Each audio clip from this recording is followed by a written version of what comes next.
Este episodio está patrocinado por el Keto Show. Seguramente ya sabes que el día 18 de enero va a salir a la venta mi primer libro, Salud Keto, que ahora tengo en las manos y si me estás viendo en vídeo lo podrás ver. Este libro es el resultado de todos los aprendizajes que Néstor Sánchez y yo hemos hecho a lo largo de 14 años de seguir la dieta cetogénica y después de ayudar a 220.000 personas con el Keto Curso, que es el curso que teníamos con Mammoth Hunters. Y fruto de todo este aprendizaje decidimos hacer este libro. Se lo mandamos a Núria Coll y ella se emocionó tanto con lo que leyó que nos pidió si podíamos hacer uno de sus episodios del podcast en vivo. Y sí, esto es el resultado. El Keto Show será el día 20 de enero a las 12 del mediodía en el Teatro Victoria de Barcelona. Vamos a llenar uno de los teatros más emblemáticos de la ciudad para hablar sobre todo lo que tenemos que saber para recuperar nuestra libertad metabólica. Y digo libertad metabólica porque el objetivo de la dieta cetogénica no es estar siempre en cetosis, sino es recuperar esta capacidad. Y junto con esta intervención, que es la dieta keto, hay muchas otras cosas que se pueden hacer alrededor de esta capacidad de la libertad metabólica. Y esto es lo que vamos a contar en este show.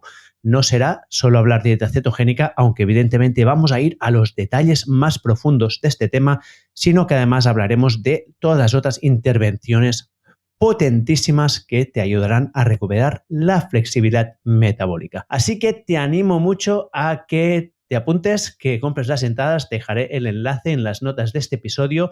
Es un magnífico regalo de Navidades y, bueno, una manera increíble de empezar 2024 con un reset metabólico y recuperando tu flexibilidad metabólica y tu libertad. Esto es Gente Interesante. Soy Oriol Roda y hoy tengo el privilegio de entrevistar al doctor Óscar Soto, psiquiatra y pionero de la medicina psicodélica. El doctor Soto lleva años investigando sobre psicodélicos. Ha pasado por instituciones como el Centro de Investigación de Vall d'Hebron y actualmente es psiquiatra en el Parque Sanitario de Sant Joan de Déu. El doctor Soto es también el presidente y miembro fundador de la Sociedad Española de Medicina Psicodélica. Hoy nos sumergimos en la ciencia detrás de los psicodélicos y su potencial terapéutico. Exploraremos los mecanismos de acción de esta sustancia, sus efectos fisiológicos y qué nos enseñan sobre la consciencia. Prepárate para una conversación profunda y reveladora que no solo desafía nuestras concepciones sobre el tratamiento y trastorno de las enfermedades mentales, sino que también nos invita a repensar nuestra comprensión sobre la conciencia humana. Bueno, muy buenos días, Óscar. ¿Cómo estás? Muy bien, muchas gracias por invitarme. Bueno, ya te lo he dicho antes de empezar que yo tengo muchísimas ganas de hacer esta entrevista. Aparte de que estoy haciendo como una serie sobre psicodélicos, que la tuya ya es la tercera entrevista. Hay otra cosa y es que dentro de 2 semanas yo me voy a hacer un retiro de un stage de psilocibina.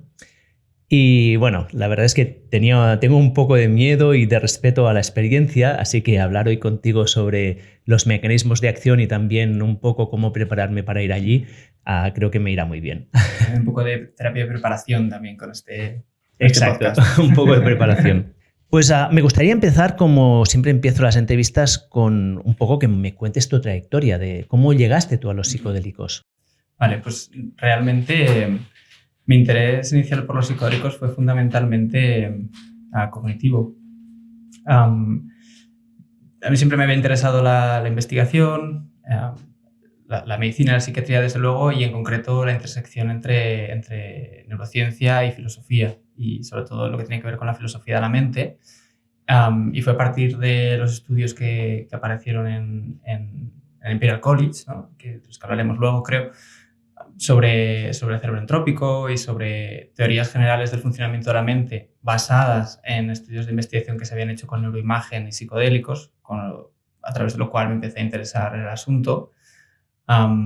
Esto pasó cuando estaba terminando mi formación como psiquiatra, así que pude hacer estancias de investigación relacionadas con ello en Berlín. Y poquito a poco, además de interesarme, digamos, el aspecto más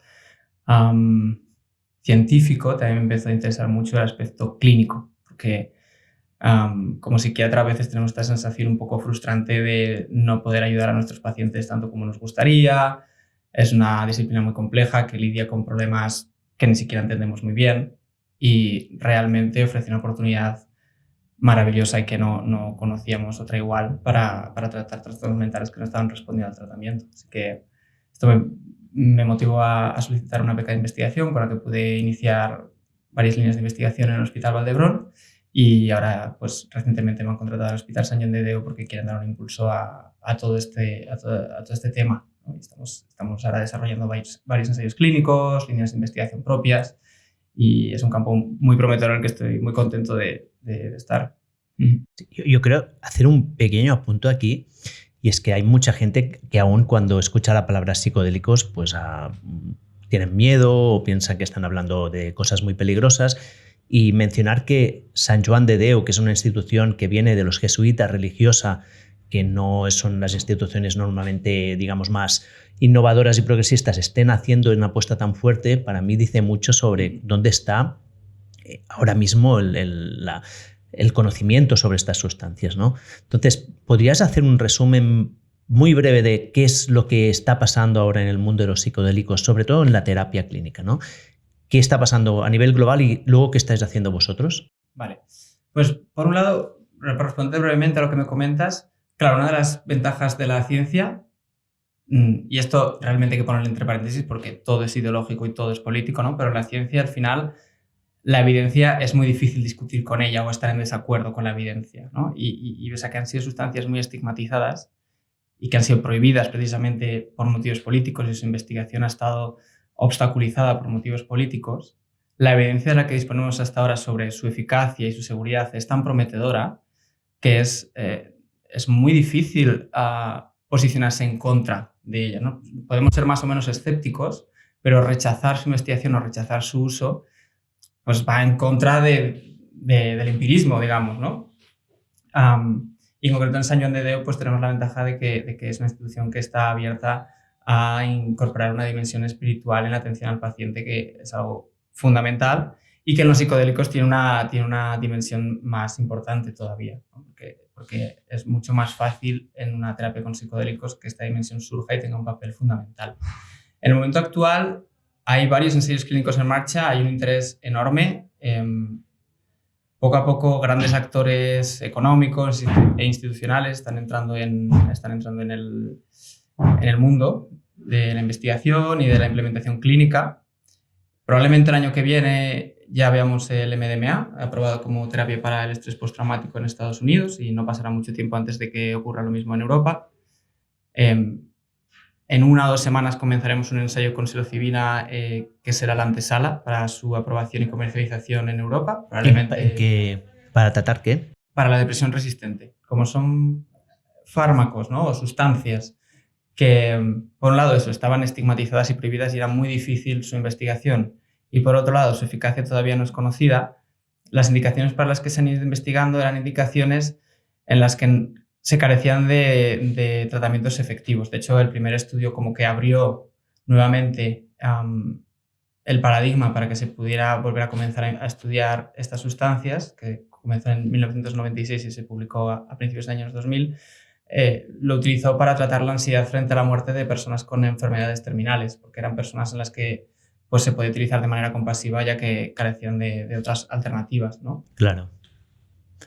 ¿Y vosotros estáis con este estudio de psilocibina y alguna otra cosa? Ahora estamos ya reclutando pacientes para 2 ensayos clínicos con 5-meo-DMT, que es un psicodélico muy interesante y bastante diferente de los más conocidos. ¿Este es el que sale del sapo? Sí, bueno, el que utilizamos nosotros se sintetiza en un laboratorio, que también se puede hacer, pero tradicionalmente se obtenía del sapo Bufo alvarius, que creo que ahora le han cambiado de nombre, creo que ahora es Bufo incilius. Y se obtenía es una sustancia que está en las glándulas parotídeas de estos sapos. También en otras plantas y en otras sustancias aparece de manera natural, pero su uso más común era el que se obtenía de estos animales. Sí. Siempre me pregunto cómo alguien llegó a descubrir esta sustancia la primera vez. Sí, además es una sustancia que no, hasta donde sabemos, no tiene un uso tradicional como puede ser la ayahuasca o la psilocibina, primero se ha documentado, es más o menos en los años 80, un ginecólogo va a México y lo descubre. Es una historia muy, muy interesante. ¿Y cómo lo descubre? No acaba de quedar muy claro, pero de una manera quizás más, o quizás yo no lo conozco, ¿no? Pero de una manera más o menos serendípica, pues descubre esta sustancia, comienza a utilizarlas, aparece publicado un panfletito sobre su uso, ¿no? Pero no es como la ayahuasca, digamos, que hay personas que hablan de un uso desde hace miles de años, sino que es una sustancia relativamente nueva y bastante prometedora porque tiene un efecto muy intenso y muy rápido. Entonces, a nivel logístico, pues es mucho más implementable, ¿no? Por ejemplo, si se aprueba la psicoterapia asistida con psilocibina, pues tendremos que prepararnos para poder acompañar a pacientes durante 6 horas, idealmente con dos clínicos, ¿no? Y poder hacer la terapia también. O sea que esta es un poco más fácil de implementar, ¿no? Posiblemente, y por eso hay... Estos 3 ensayos de los que hablo son ensayos clínicos que están sponsorizados por empresas, no son ensayos clínicos originales como, por ejemplo, el que te ha hablado José Carlos Bouso o Débora, que creo que ya has entrevistado. Sí. Entonces son ensayos clínicos que responden a intereses de empresas que creen que son fármacos muy prometedores que pueden comercializar. Muy bien. Pues escúchame, yo he pensado que esta entrevista podemos organizarla de 2 maneras. Hay una primera parte que a mí me gustaría que me explicaras o nos contaras los mecanismos de acción de estos psicodélicos. Esta es una primera parte que ya aviso a la audiencia. La intención es que sea un poco técnica, ¿vale? Y luego hay una segunda parte donde me gustaría hablar, o bueno, lo hemos hablado y creo que a ti también te interesa hablar sobre conciencia.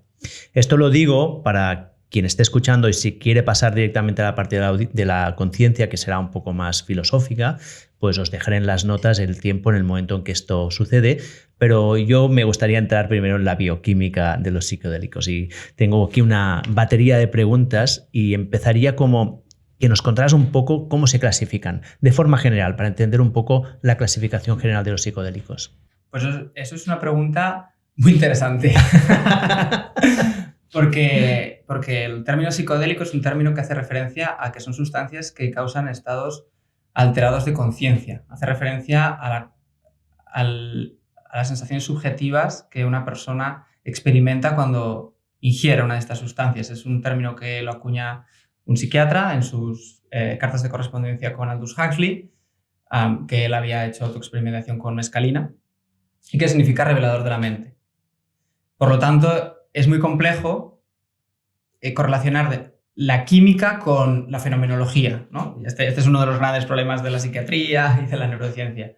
Entonces hay como un abanico bastante grande de sustancias que pueden llamarse psicodélicas. Por ejemplo, hay personas, que no es mi caso, pero que sí que consideran el cannabis como un psicodélico, porque de hecho en ciertas circunstancias puede causar experiencias místicas o estados muy similares a los que pueden aparecer con otros psicodélicos. ¿Tú no lo consideras un psicodélico? No lo acabo de considerar un psicodélico por distintos motivos. Uno de ellos es porque estos estados no son la norma cuando uno consume cannabis. Y son sustancias que el cannabis, en mi opinión, y aquí hablo como clínico también y por la experiencia que he tenido tratando pacientes, el cannabis es mucho más peligroso que los psicodélicos clásicos, por ejemplo, que probablemente serán aquellos a los que más tiempo dedicaremos y de los que hablaremos, ¿no? ¿Lo consideras más peligroso? ¿Por qué? Sí, mucho más riesgo de psicosis, incluso también de desarrollar trastornos por ansiedad en personas predispuestas.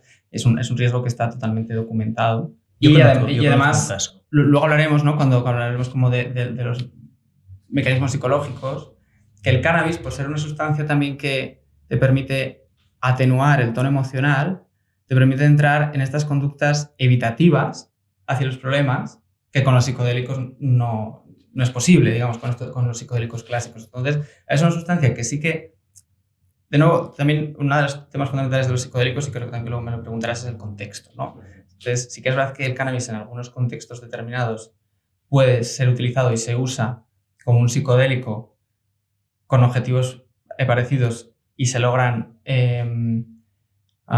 experiencias similares, pero diría que no en todos los casos y no en la mayoría. Esto sí que es un procedimiento igual un poco más polémico, sé que hay personas que no piensan como yo, pero de nuevo también yo siento que estoy un poco condicionado por la experiencia que he tenido como psiquiatra, que además siempre he trabajado en unidades que tratan a pacientes que no han recibido el tratamiento, pacientes muy graves y son pacientes muy vulnerables al cannabis y en ellos pues, el riesgo es muy alto, ¿no? de desarrollar problemas por esta sustancia. Y con los psicodélicos se cree que hay ciertos riesgos, también de los que luego hablaremos, pero hasta donde sabemos son sustancias mucho más seguras. Vale, o sea, esto está bien, ¿eh? De nuevo, es un detalle importante para la audiencia. El cannabis, que es una droga que, aunque es ilegal, está ampliamente aceptada y que una gran parte de la población ha probado y consume, es más peligroso que un psicodélico como puede ser el LSD, ¿no? Que está tan demonizado. Sí. Importante remarcar. Pues vamos a los psicodélicos propiamente dichos. ¿Cómo los clasificarías? Entonces, claro, lo que se ha hecho es, hemos cogido como estas sustancias que se consideran psicodélicas porque causan estos estados alterados de conciencia, que son estados alterados de conciencia que además tienen una fenomenología que puede variar o varía de hecho mucho entre sustancias, y hemos mirado cómo actúan en el cerebro y cuál es su estructura molecular. Y de esta manera no la he elaborado yo, una clasificación más bioquímica que es más operativa y que nos permite funcionar mejor a la hora de investigar. Los psicodélicos más investigados y durante más tiempo y que más repercusión tienen y más impacto son lo que se llaman psicodélicos clásicos, que son una serie de sustancias que comparten sobre todo que tienen actividad sobre el receptor 5-HT2A de la serotonina. Es un receptor muy interesante que está un poco como ahora en el centro de todo el interés científico por los psicodélicos. 5-HT2A. Exacto. O sea, la serotonina tiene como unas... ahora estoy hablando un poco de memoria, espero que no equivocarme, pero tiene 7 tipos de receptores diferentes. El 5-HT2A sería el segundo tipo del receptor, la variante A, digamos, vale. ¿no? Vale. ¿Y estos cuáles serían los psicodélicos que actúan sobre este receptor? Pues mira, hay sobre todo 3 clases fundamentales. Las triptaminas, que son moléculas muy similares a la serotonina, como puede ser la psilocibina, el DMT, que es la sustancia activa presente en el ayahuasca. En el ayahuasca, sí. Las ergolinas semisintéticas, que se llaman así porque se pueden sintetizar de manera totalmente artificial en un laboratorio, pero inicialmente se obtuvieron a través de una levadura, que es el ergot, que es como la obtuvo Hoffman cuando sintetiza el LSD por primera vez, en 1938, que también estructuralmente actúan sobre el receptor de serotonina, pero además con muchísima más afinidad, por eso hacen falta dosis muy bajitas, del orden de microgramos. Y además tienen otras actividades sobre otros receptores, como la dopamina. La psilocibina y el DMT también tienen acciones sobre otros receptores, pero creo que nos meteríamos un poco ya en más complejidades. Y por último, las fenitilaminas, la más famosa es la mescalina. El 2,4-B también es una sustancia más o menos conocida, que son muy interesantes, son menos afines sobre el receptor 5-HT2A, pero casi que solo actúan en ese receptor. Entonces son muy interesantes también para entender bien cómo funciona este receptor, qué actividades tiene y demás. Vale, ¿y el MDMA dónde cae? Pues el MDMA se parece estructuralmente a las fenitilaminas. Esto es como una anfetamina, digamos. Sí, tiene una estructura anfetamínica. Las fenitilaminas también tienen una estructura similar a las anfetaminas, pero el MDMA además tiene un montón de otras actividades, de otras acciones diferentes que justifican su perfil diferenciador. Por ejemplo, una de las más relevantes para su valor terapéutico, como por ejemplo para tratar el estrés postraumático, es que también provoca un aumento de oxitocina, que es una hormona que favorece la empatía, la conexión, el vínculo. Y además lo que hace es como provoca un aumento brusco y repentino de serotonina en la hendidura sináptica que hay entre las neuronas, de tal manera que de pronto hay mucha serotonina disponible que se une a los receptores. Es la propia serotonina la que se une a los receptores, no el MDMA, digamos, lo cual justifica también que el MDMA probablemente sea en dosis frecuentes o altas neurotóxico, porque hay esta excitotoxicidad que llamamos, ¿no? de esta liberación súbita y intensa de serotonina de las vesículas que provoca una depleción brusca, que luego también no está clara, pero es probablemente lo que explique pues, estos síntomas que a veces aparecen como pseudodepresivos después del uso de MDMA, que ya te digo que, por ejemplo, en los ensayos con MAPS, ellos nos insisten en que esto no lo han visto, pero es algo como muy conocido realmente. Supongo que es diferente las dosis que se usan en uno y otro y la frecuencia, ¿no? El contexto también. El contexto es fundamental. Claro. Creo que es una de las palabras que lo debería llevarse a casa, la importancia del contexto. Sí, que en inglés lo llaman el setting, ¿no? Exacto. Sí. El set y el setting. El set y el setting. Set es como la actitud mental y el setting, que es el sitio. ¿Sería así como distingues tú o no? A mí me gusta hablar de contexto porque realmente, si lo piensas, no hay una diferencia real, ¿no? O sea, mi estado mental va a depender de dónde me encuentre, por ejemplo, ¿no? Pero en general tiene que ver, el set hablaría del estado interno, ¿no? Sí. Cómo llego yo a la toma, cuál es mi estado emocional, la preparación, mi vida, mi biografía, y el setting, quién me acompaña, dónde me encuentro, la música. Vale, volviendo a la bioquímica, ¿no? Entonces hemos hablado que hay unos psicodélicos concretos, que muchos son, bueno, como la psilocibina, que son las setas, la ayahuasca, has dicho algo, el LSD, evidentemente, que estos actúan sobre este receptor, el 5-HT2A. Exacto. Que es un receptor de la serotonina. Entonces, haciendo un paso previo, ¿qué hace la serotonina? ¿Cuáles son sus roles y en qué papel tiene este receptor concretamente? Nos quedaría la ketamina también muy relevante. La ketamina, vale, pues menciona la ketamina. Sí, me gusta mencionarla. Sí. Y bueno, hay otros psicodélicos como más complejos, con acciones un poco diferentes que no entendemos bien todavía, como puede ser la ibogaína, que era muy relevante, la salvia, que actúa sobre las antagonistas opioides. Y la ketamina sí que me gustaría mencionarla porque y la esketamina, ¿no? que la esketamina ya está comercializada y se financiada por el Estado español, que actúa sobre el receptor NMDA. NMDA. Sí, o sea, antagonista del receptor NMDA. Y es un psicodélico que, como actúa sobre un receptor diferente, causa estados alterados de conciencia que son fenomenológicamente diferentes que los de los psicodélicos clásicos o del MDMA, que por lo tanto pues, también requiere pues, un abordaje a veces un poco diferente. Vale, o sea, de los más populares hoy en día podríamos decir que psilocibina, LSD y ayahuasca tienen como un tipo de experiencia. La ketamina, una experiencia distinta, ¿no? Que entiendo que es la disociativa, ¿sí? ¿Lo digo bien? Sí, se habla de un anestésico disociativo, porque es como se utilizó inicialmente, ¿no? Es como se sintetizó y por eso tuvo tanto éxito en Vietnam, por ejemplo, se usaba mucho la ketamina, ¿no?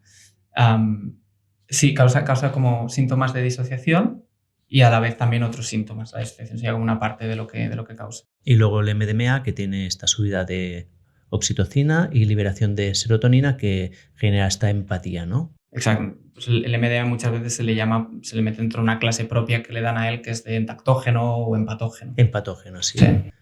Una mención muy, muy corta y anecdótica sobre la ketamina. A mi hijo pequeño de 6 años le dieron ketamina hace 6 semanas porque se rompió el brazo, muy mal roto, le tuvieron que colocar los huesos de nuevo y la manera de anestesiarlo fue con ketamina. Fue muy divertido porque después de dársela empezó a contarnos cosas cosas muy raras, pero que es una droga súper segura, ¿no? Que se la da hasta niños. O sea, estaban en Sant Joan de Déu, justamente en el hospital de Sant Joan de Déu.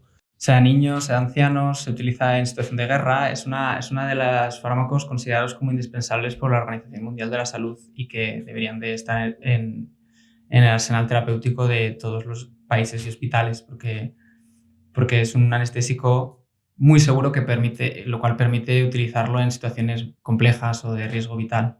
Uh-huh. Vale, pues ahora sí, saltemos a los serotoninérgicos, ¿no? Los que actúan sobre este receptor 5-HT2A, que lo tengo apuntado aquí para no olvidarme. ¿Qué hace la serotonina y en relación con este receptor? Vale. ¿Qué hace la serotonina? Es una pregunta compleja. A ver si la podemos resumir así en 5 minutillos. Quizás podemos hablar de qué hace la serotonina para ciertas partes o ciertos funcionamientos de la mente que nos convienen a nivel clínico o a nivel de la consciencia, ¿no? Entonces, la serotonina es uno de los neurotransmisores más antiguos evolutivamente que hay, por eso también está muy presente, creo que en el intestino y en las vísceras. Desempeña funciones más en el neurotransmisor, como por ejemplo también interviene en los procesos de agregación plaquetaria, por eso hay que tener un poco de cuidado en personas con hemorragias digestivas cuando se les pone un antidepresivo. Y a nivel de la mente, o cuando hablamos de este receptor 5-HT2A, a mí me gusta mucho hablar del receptor 5HT2A y el receptor 5HT1 y comparar un poco los efectos, ¿no? Porque el receptor 5HT1A es un receptor que tiene mucha más afinidad por la serotonina, por lo tanto, con muy poquita serotonina ya se activa, mientras que el receptor 5HT2A necesita muchísima serotonina para activarse, o ya un ligando más afín como puede ser un psicodélico, ¿no? Que se une directamente esta molécula al receptor. Entonces, me gusta como esta hipótesis de los dos receptores y de su finalidad evolutiva. Digamos que el receptor 5HT1A, que es el que está implicado en el funcionamiento de los antidepresivos que utilizamos actualmente, sobre todo de los inhibidores selectivos de la recaptación de serotonina, que lo que hacen es también un poco como lo que hablamos del MDMA, aumentar la disponibilidad de serotonina en la hendidura sináptica. Lo que hacen es atenuar el tono emocional y disminuir el malestar, la ansiedad, la angustia. Entonces, diríamos un poco que es el mecanismo que entra en juego cuando cuando necesitamos tolerar el malestar, cuando están ocurriendo cosas que no nos gustan, que nos están generando angustia, que nos están generando malestar, pero a priori quizás no resulte rentable cambiar la situación, ¿no? Quizás no estoy muy a gusto en el trabajo, pero necesito el dinero, o no me apetece cambiarlo, o creo que podría estar peor, ¿no? Entonces ahí interviene como este mecanismo que nos permite regular la ansiedad, bajar el tono emocional y seguir adelante en estas circunstancias. Pero cuando las circunstancias quizás son tan complejas, ¿no? Hay un estrés muy elevado que nuestro sistema considera que podría representar un peligro para nosotros mismos, ahí entran en juego estos receptores 5HT2A, que son receptores que se activan de manera muy intensa y cuando se activan se internalizan, con lo cual se internalizan dentro de la neurona. Dentro de la neurona. También hay receptores que se activan dentro de la neurona, pero esto también ya es un tema igual un poco más de matiz. Pero si hablamos como de los que justificarían también estos estados alterados de conciencia, ¿no? Los que los causan, que estos están fuera de la neurona, cuando se activan, se internalizan, de tal manera que uno de los motivos de la seguridad de los psicodélicos es que se genera tolerancia muy rápido. Si tú tomas LSD 3 días seguidos, al tercer día no notas absolutamente nada. Wow. Y si esperas otros 3 días, se rehace, digamos, esta tolerancia, ¿no? Entonces, como genera tolerancia muy rápido, que también desaparece muy rápido. Y cuando estos receptores se activan, hay una despolarización generalizada en el cerebro. ¿Qué quiere decir una despolarización? Hay una activación, digamos, generalizada del cerebro. Hay un incremento en la actividad general del cerebro y una mayor conexión entre todas las áreas del cerebro, entre todas las áreas neuronales. Hay mucho flujo de información entre todas las áreas del cerebro. Esto permite la asociación más laxa, más creativa y más libre entre ideas, recoger más información del entorno e incorporarla a nuestros modelos, actualizar estos modelos que tenemos sobre el mundo, y la hipótesis es que esto nos permitiría crear cambios de conducta y de creencias que facilitaran resolver este problema que nos está generando tantas dificultades. Esto también es probable que explique por qué hay personas que tienen estados muy similares a los estados alterados de conciencia inducidos por psicodélicos cuando tienen una psicosis. Porque en ocasiones, en momentos de mucho estrés, se puede activar este mecanismo, pero sobre todo en personas con una predisposición genética. Lo malo es que este contexto, este SDST, normalmente cuando tienes una psicosis, es horrible porque precisamente estás teniendo mucho estrés a tu alrededor, ¿no? Entonces, ¿qué ocurre? Pues que aparece la paranoia, aparece las cogniciones negativas. Porque en esencia lo que ocurre es que somos mucho más permeables al entorno, somos mucho más susceptibles de integrar lo que está ocurriendo fuera. Si lo que está ocurriendo fuera es algo positivo, puede ser una experiencia muy correctora. Si es negativo, pues es una experiencia muy, muy compleja. Vale, me gusta este modelo que has dicho porque a mí que tengo una mente un poco así estructurada me permite entender un poco la reacción al estrés, ¿no? Entiendo que ante una situación de estrés se libera serotonina.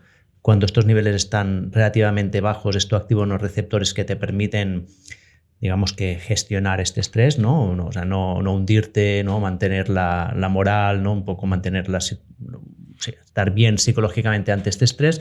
Si el estrés aumenta muchísimo, se libera tanta serotonina que llega un momento que tu mente dice, no, esto tenemos que cambiar algo, ¿no? Se activan estos receptores 5HT2A, que hacen que las conectividades neuronales, o sea, no, las redes neuronales, digamos que aumente muchísimo la actividad entre ellas, lo digo bien, y esto puede generar situaciones creativas, ¿no?, que te permitan resolver el problema. ¿Lo estoy diciendo más o menos bien? Más o menos bien, sí. Como todo esto es una simplificación, Sí, ¿no? sí, Que hay que tomar un poco con pinzas, pero creo que sí. Que lo has hecho muy bien. ¿Hay alguna cosa más que tengamos que saber respecto a los receptores y su función? Sobre los receptores de 5HT2A, quieres decir. 5HT2A. Sí, sobre estos receptores, sobre su acción y cómo los psicodélicos actúan. Pues sí, una de las cosas más interesantes que además hace poquito ha sido objeto de muchas publicaciones es que inducen neuroplasticidad de manera muy, muy intensa y fiable. Y de hecho hay algunos... ¿Qué quiere decir neuroplasticidad? La neuroplasticidad es la capacidad de generar nuevas sinapsis entre las neuronas. En principio no, salvo en dos áreas muy específicas del cerebro, no aparecen nuevas neuronas que nosotros sepamos, aunque ya sabes que con lo que sabemos del cerebro todo es un work in progress, ¿no? Pero sí que hay capacidad de generar nuevas dendritas y nuevas espículas, ¿no?, que conectan las neuronas de manera diferente. Y esto es la base, pues, del aprendizaje, por ejemplo, ¿no? Y es muy interesante porque hay, como te decía, algunos receptores 5HT2A que están dentro de la célula. Lo que ocurre cuando este receptor se activa es un poco complejo y implica la activación de muchos segundos mensajeros dentro de la célula, dentro de la neurona, que conllevan, entre otras cosas, a cambios en la transcripción genómica, a la activación de otras cascadas celulares. Y lo que ocurre, y en algunos casos hay algunos receptores dentro de la neurona que se pueden activar de manera intraneuronal, que pueden activar estos mecanismos de neuroplasticidad, pero que no causan la despolarización que hace emerger este estado alterado de conciencia. A ver, cuéntame, no entiendo la diferencia. Pues la diferencia es que ahora mismo se están investigando fármacos que podrían actuar solo sobre estos receptores intracelulares, favoreciendo la neuroplasticidad sin que hubiera un cambio en tu percepción subjetiva, sin que hubiera un estado psicodélico. Esto, a priori, en mi opinión, dentro de la psiquiatría no tiene mucho sentido porque estos estados son muy ricos para trabajar a nivel psicoterapéutico y demás, pero podría tener muchísimo sentido, por ejemplo, en personas que han tenido traumas craneoencefálicos, que están teniendo procesos de demencia, porque permitiría quizás atenuar los síntomas. Y escucha, ahora se me ocurre esta pregunta ahora. ¿Hay estudios sobre si el uso de psicodélicos aumenta la capacidad de aprendizaje? Hay estudios, pero no hay... O sea, hay estudios que se lo han preguntado. Pero la respuesta no ha sido concluyente. No es concluyente. En su día, antes de... Porque sabes que la investigación se prohibió de manera muy brusca en los años 70 por Richard Nixon, por una serie de motivos, ¿no? War on Drugs. War on Drugs, exacto. Y antes de eso hay un hombre que ahora es muy famoso porque es una de las personas que más está como impulsando el tema de las microdosis, que es Richard Fadiman, no sé si el nombre es Richard, pero Fadiman. Él hizo investigación en creatividad con psicodélicos, en el que intentaba utilizar psicodélicos para que personas que tenían bloqueos creativos pudieran resolver esos bloqueos creativos, ¿no? Pues, arquitectos, artistas, y sí que parece que tuvieron un éxito más o menos relevante, ¿no? Hablando, pues, de que hay ciertos inventos que se consiguieron así. Steve Jobs, ¿no?, siempre hablaba de que tomaba LSD. Los estudios modernos que se han hecho, lo que han visto es que durante el estado psicodélico las capacidades cognitivas disminuyen. ¿Disminuyen? Lo cual, si lo piensas, tiene sentido, porque cuando estás teniendo este estado alterado de conciencia no puedes ponerte a escribir un paper. No. Y la idea sería que después, pues, este estado de neuroplasticidad mejorara. Y sí que parece que podría ser el caso, pero hasta donde yo sé no ha habido como un resultado clarísimo en el que claramente se encuentra una ventaja. Pero, por ejemplo, no, con todo el tema de las microdosis, pues es algo extendidísimo en el que muchas personas, pues, refieren que sí que consiguen esta mejoría cognitiva. Vale, este es un tema que lo había apuntado para preguntarte, no sé si llegaremos, pero sí que si no, más adelante tengo una sección de microdosis. Vale, pues saltando de la parte ya más molecular, a nivel fisiológico, ¿no? Hablemos de los efectos de los psicodélicos a nivel fisiológico. Yo tengo aquí apuntada una lista. La primera sería la disrupción de las redes neuronales, ¿no? Que esto es lo que ya has comentado. Cuéntame un poco qué implica esto. Vale.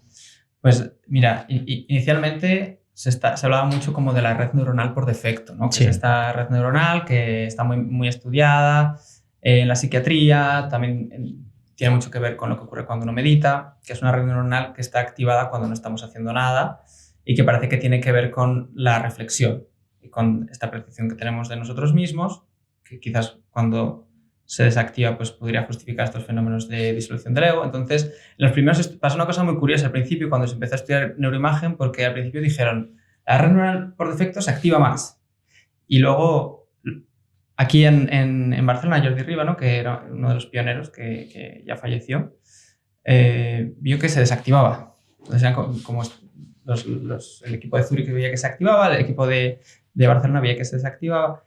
Y realmente lo que ocurre es que normalmente tenemos distintas redes neuronales que si tú cuando haces un estudio de neuroimagen, sobre todo con neuroimagen, ¿no? Funcional, puedes distinguir entre sí. Y cuando una se activa, no se puede activar la otra. Por ejemplo, cuando estás concentrado, se está activando una red que tiene que ver con la concentración y con la realización de tareas, que implica la desactivación de la red neuronal por defecto. Cuando tú tomas un psicodélico, todas esas regiones están más activas y más conectadas entre sí, con lo cual está habiendo un flujo de información entre redes neuronales que normalmente no están tan conectadas y que no comparten tanta información. Entonces sería más bien lo que hasta donde sabemos ocurre. Cuando hablamos de red neuronal, o sea, ¿qué es una red neuronal? ¿Cómo la definirías? Buena pregunta. Una red neuronal es un conjunto de neuronas que están conectadas más o menos intensamente y que desempeñan tareas comunes. Es un concepto que se aplica mucho, por ejemplo, sabrás quizás a la inteligencia artificial, sí, también, al deep learning, porque digamos que comparten como este conjunto es un conjunto de nodos que actúan de manera similar y que envían una información computada, ¿no? Hacia otra red o hacia un output. Esto sería una red neuronal como grosso modo. Y luego lo interesante es que en el cerebro y también esto viene también de sistemas complejos y demás, pues puede haber redes más pequeñitas que estén insertadas dentro de redes más grandes, redes que estén más conectadas, redes que estén menos conectadas. O sea, ¿una red neuronal sería como una función específica del cerebro o es un término más uno equivale? Sería más bien como regiones del cerebro que comparten sí, un propósito más o menos común. Lo que pasa es que estos propósitos son más o menos generales. Antes se pensaba que sí que hay áreas del cerebro que tienen más que ver con el habla, áreas del cerebro como la occipital que tienen que ver con la visión, ¿no? Pero no somos como un puzzle de bloques, ¿no? Sino que en realidad esto es un poquito más laxo y, por ejemplo, pues claro, personas que se quedan ciegas, pues ese área del cerebro que se dedicaba a la visión pues pasa a dedicarse al olfato, por ejemplo, ¿no? Entonces es algo como más fluido y más plástico, pero grosso modo sí que sería como zonas del cerebro que están conectadas entre sí de manera más intensa y que computan una información determinada o hacen una labor determinada.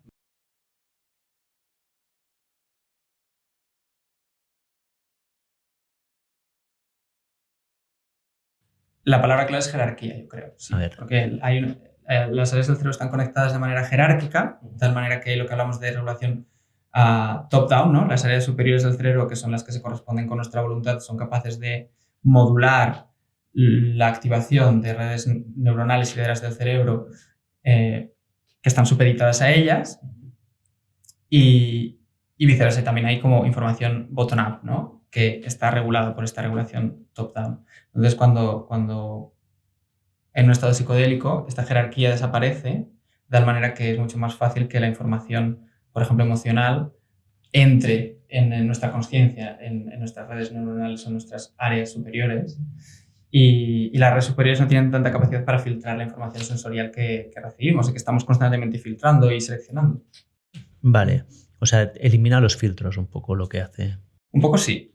Vale, entonces esto me lleva al siguiente punto, que era las experiencias subjetivas. ¿Qué quiere decir experiencias subjetivas? Pues es una experiencia que tienes tú. En el contexto psicodélico, ¿no? Sí. Cuando se habla, o para ir un poco más allá, ¿qué es el filtro sensorial talámico? Sí, no, era una broma. Sí. Pero una broma, pero no tan broma, porque las experiencias subjetivas son lo más importante que le puede ocurrir a una persona, lo que le ocurre a ella, y a la vez es como algo que parece inaccesible para alguien que no eres tú, ¿no? Y las experiencias subjetivas en los psicodélicos hacen referencia a lo que uno siente cuando toma psicodélicos, a las experiencias que uno tiene cuando toma psicodélicos, que pueden estar parcialmente correlacionadas con lo que observamos con nuestros métodos empíricos de recogida de datos, con biomarcadores, con resonancia magnética, con EEG, pero no son lo mismo, ¿vale? Y este es el gap tan grande que hay, ¿no? Siempre, luego si hablamos más de conciencia, nuestra conciencia y... De hecho, la conciencia sería como la experiencia subjetiva por excelencia, ¿no? Claro, sí, la conciencia es la experiencia subjetiva. Es la experiencia subjetiva en sí. De las cosas. Y conectando esto con lo que dices del filtro talámico, el tálamo es una estructura basal del cerebro que se encarga, entre otras cosas, de filtrar el sensorio, filtrar la información sensorial que nos llega desde fuera y desde dentro de nuestro cuerpo. Nosotros no percibimos todo lo que llega a nuestro sensorio. No lo percibimos significa que no lo experimentamos subjetivamente, ¿no? No experimentamos todo lo que nuestro sensorio recoge, toda esa información, porque sería demasiada para procesarla. Pero además es que esta regulación bottom-down lo que hace es que, de una manera así un poquito simplista, percibimos lo que queremos percibir, ¿vale? Tenemos unos modelos de cómo funciona el mundo. Creo que luego vamos a preguntar sobre el tema del Entropic Brain y demás. Sí. Si quieres profundizaremos más ahí. Tenemos unos modelos de cómo funciona el mundo y prestamos atención fundamentalmente a información que se corresponde con esos modelos del mundo. Si yo ahora te veo levitar hacia arriba, no voy a pensar que la teoría de la gravedad no existe. Eso no va a alterar. Pensaré que estoy alucinando, pensaré que te han tirado de un hilo, ¿no? O quizás no lo vea. Y esto, además has ido a la pregunta que antes he dicho que no te quería hacer, pero ya que me la has puesto aquí, te la hago, ¿no? Lo que entiendo es que nuestra mente, de alguna manera, tiene unos modelos que le permiten funcionar. Entonces, hay un filtro para que el mundo se asemeje a estos modelos. Y hace falta como una cosa muy grande y disruptora para que este filtro falle. Y cuando usamos los psicodélicos, este filtro disminuye y por lo tanto pueden entrar cosas que son disonantes mediante a esos modelos mentales que tengo. ¿Esto lo he dicho más o menos bien? Sí, quizás puntualizaría que no es un filtro para que solo entre información que se adecua a esos modelos. El filtro está puesto, en teoría, para que entre la información que consideramos relevante. Por ejemplo, sí. Si yo estoy hablando contigo en un bar, puede haber una persona aquí al lado hablando con el mismo tono y la misma intensidad que tú, pero como estoy hablando contigo te voy a escuchar a ti y a él no. O cuando estamos viendo algo, estamos viendo muy bien en lo que nos estamos fijando, pero toda esta información que hay alrededor, que está llegando a nuestra retina y que está generando estímulos visuales de la misma manera, no lo estamos percibiendo, porque no es relevante. Sin embargo, cuando uno toma psicodélicos, todo eso se amplifica y pasan estos filtros, ¿no? Sí, no totalmente. No quería decir que estos filtros fueran malos. Entiendo que estos modelos los tenemos para ser funcionales. Sin estos modelos mentales no podríamos funcionar porque estaríamos abrumados, ¿no? Por la cantidad de información y no podríamos tomar decisiones de forma rápida y efectiva. Pero a veces estos modelos también nos limitan, ¿no? Entiendo que aquí es donde los psicodélicos nos pueden ayudar a romper modelos que ya a lo mejor no son adecuados para el momento que tenemos, ¿no? Claro, o sea, aquí entra un poco para quién dentro del ámbito terapéutico, ¿no? Porque, claro, el uso de psicodélicos es un uso muy amplio que tiene que ver también con la libertad cognitiva, pero si nos metemos un poco en lo que estamos investigando ahora, que es el uso terapéutico, ¿por qué serían beneficiosos para ciertos trastornos mentales de ciertos tipos de personas y no para otras, en las cuales incluso podría ser peligroso, ¿no? Sí, esto lo hablamos con Débora, ¿no? Que hay veces que si te rompen el modelo mental, a lo mejor te desmontan la vida. O sea, tienes que vigilar también, ¿no? Y entiendo que esto también va muy ligado con la idea que hablábamos antes del setting, ¿no? El setting, que si esto lo haces en un contexto donde hay una sobrecarga sensorial o no está controlada, puede ser hasta disruptor también, ¿no? Sí, pueden aparecer incluso síntomas de estrés postraumático en algunos casos. Estrés postraumático, graves, sí, de flashbacks, estrés agudo, ¿no? Reactivaciones. Wow. Wow. Bueno, volvemos un poco aquí a las acciones fisiológicas. Aquí hay un par que a mí me han resultado, cuando las miré, o sea, me fascinaron. Unas que hablas de la modulación de la inflamación. Cuéntame un poco más sobre esto. Bueno, esto es algo que se está investigando también ahora, es como muy, muy nuevo. Muy nuevo que se está investigando de una manera empírica, muy concienzuda y demás, pero es algo que ya se sabía desde tiempo, por ejemplo, que los psicodélicos pues, mejoran el dolor. ¿Mejoran el dolor? ¿No? Está haciendo la investigación, por ejemplo, para ver su efecto sobre la fibromialgia. Pero hemos visto que actúan... Claro, como digo, es todo como muy, muy prematuro, ¿no? Pero sí que hemos visto que mejoran marcadores inflamatorios, lo cual podría justificar que sean tan eficaces para la depresión, porque en la depresión hay un sustrato inflamatorio crónico, que de hecho también incluso se están investigando tratamientos antidepresivos que en realidad son antiinflamatorios. Probablemente también mejoran la forma en la que respondemos al estrés, y este estrés a través de pues, todo el eje hipotálamo hipofisario, de los corticoides y demás, pues también condiciona una inflamación determinada. Y sí que se han visto como muchos casos de personas que han mejorado de trastornos pues, a priori que son inflamatorios con el uso de psicodélicos. Qué curioso, ¿y se sabe el mecanismo? Yo no te sabría decir una teoría muy clara. O sea, probablemente sea un mecanismo conjunto. Por un lado, como te comento, estos receptores, la serotonina y los receptores 5-HT2A pues están presentes en muchas partes del cuerpo. Hace poquito, además, se ha descubierto un mecanismo diferenciador o un mecanismo totalmente diferente de acción de los psicodélicos, una diana de acción, que es bueno, una serie de moléculas TRKB, que también tiene que ver con la inflamación y con la neuroplasticidad. Se habla también de la microbiota, ¿no? De sus efectos en la microbiota. Al final, de lo que nos están hablando, lo que estamos viendo de los psicodélicos es lo que ya sabíamos antes y es muy bonito y es una de las cosas que me gusta tanto de investigar en psicodélicos, que es que todo está conectado y que no existe mente sin cuerpo.